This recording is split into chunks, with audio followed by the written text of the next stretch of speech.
Les sénateurs agissent. Donner plus de moyens au ministère de l'Intérieur. 15 milliards d'euros sur 5 ans, c'est l'augmentation des moyens qui seront alloués au ministère de l'Intérieur entre 2023 et 2027.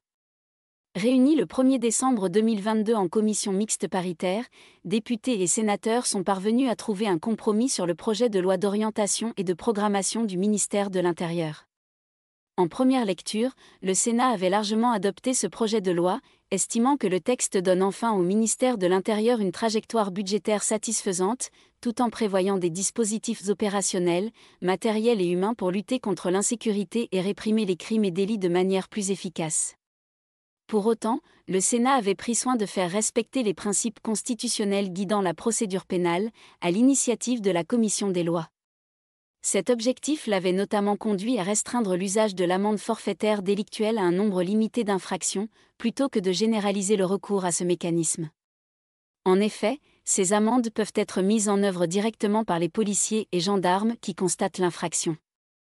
Elles excluent tout recours au juge et leur paiement éteint l'action publique.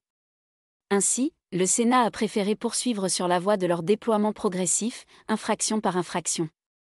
L'Assemblée nationale, tout en complétant ponctuellement les dispositifs votés par le Sénat, s'est inscrite dans la même voie. L'accord trouvé en commission mixte paritaire maintient ainsi les avancées du Sénat. Le président de la commission des lois, François-Noël Buffet, et les rapporteurs, Marc-Philippe Daubresse et Loïc Hervé, appellent néanmoins à la plus grande vigilance dans les années à venir, pour que les orientations et la programmation arrêtées par le projet de loi trouvent une application effective jusqu'en 2027. Les conclusions de la commission mixte paritaire devront être adoptées en séance publique au Sénat, le 14 décembre prochain. Pour en savoir plus, consultez le site internet du Sénat.